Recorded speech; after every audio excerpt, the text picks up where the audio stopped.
We're going to be bringing in Justin and Travis Maderia. They're co-founders of the Lobsterboys. They're fourth-generation lobstermen working closely with Canadian partners to discuss the broader impact of tariffs on the seafood market, but how they say these new challenges may also have some benefits overall. Thank you so much for joining us this morning on Live Now from Fox. Hey, Christy. Good morning. Thanks for having us, Christy.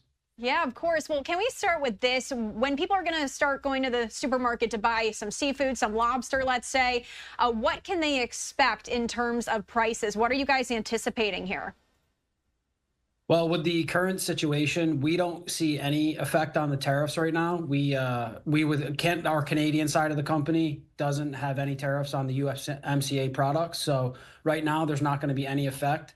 Actually, there should be a price decrease due to China putting tariffs on the Canadian products is going to force the shore price down for the fishermen in Canada.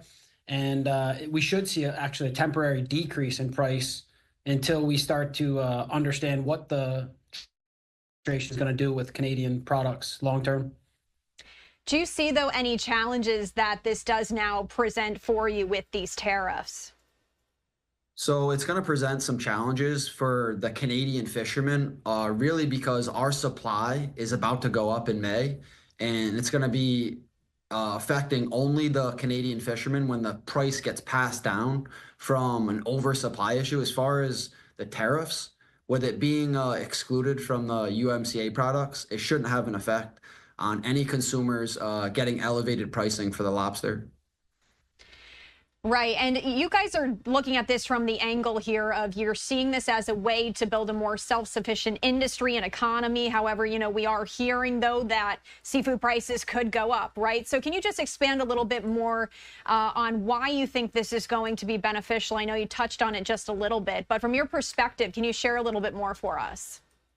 Yeah, so the seafood industry as a whole, outside of lobster, you may see some increased pricing, but overall, the farmers and fishermen throughout the country have been decimated from aquaculture that's been shipped overseas for manufacturing and operations that are low-cost labor operations in China, Indonesia, Vietnam, all over the place. And they're bringing in shrimp and other products that are being mislabeled in the U.S. It's been reported through many different outlets that many consumers in the U.S. are not really aware of the mislabeling that's going on. So these are very low-cost products, but the quality of them is not really great for our consumption. So I do think there'll be an increased price, but with that will come some of these shrimpers and farmers and fishermen throughout the U.S. that are going to start to see some benefit from the playing field being equalized and the consumers ultimately in the U.S. getting a much better quality product to consume.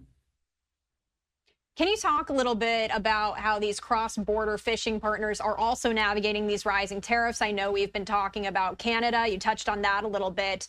Can you share just a little bit more on the changing industry?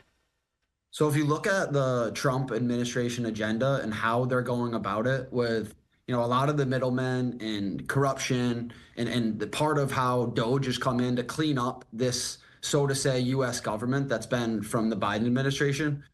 Really, we're doing the same thing on the Canadian side where we're coming in, eliminating some of the middlemen for the fishing and consumer side. We grew up as fourth-generation fishermen, lobstermen, so we are connecting our lobstermen directly to the consumers.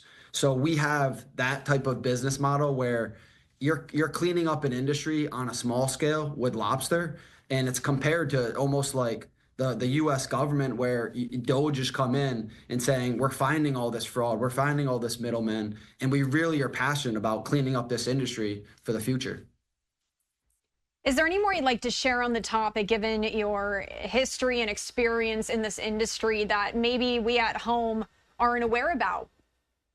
Yeah, I guess one of the biggest pillars for Lobsterboys is to, as Travis alluded to, connect the fishermen direct to the consumer as efficiently as possible. But there's been this Maine lobster industry that we were a part of, the USA lobster fishery as kids, and they've made the Maine lobster more of a brand than it is about the product quality. And one of our big goals is to help the fishermen in Maine who we buy from USA fishermen seasonally because there is a time of the year when lobsters are at their peak state and they're in the quality that many, basically all of the Canadian lobster seasons are predicated on opening their seasons around. But the Maine lobster fishery, if you look at their catches over the past 5 years, continue to decline because of the way that they're harvesting the product. So we need to get into the regulatory environment and make some significant changes there so that the sustainability of the USA fishery meets with the Canadian fishery. Because from our perspective, being in both fisheries as a fisherman and then as a buyer for the fishermen, we see that Canada has much better regulatory environments. They really harp on the sustainability. They do have some flaws in their regulatory environment that we'd like to change, but as an overall, they're way ahead of the curve on making sure that their lobster stock is not decimated year after year. All right, Justin and Travis Maderia with the Lobsterboys. Thank you so much for giving us that insight into how you think this is all going to unfold. We appreciate it. Of course. Thanks, Have a good Christy. day, Christy. Thank you, you too.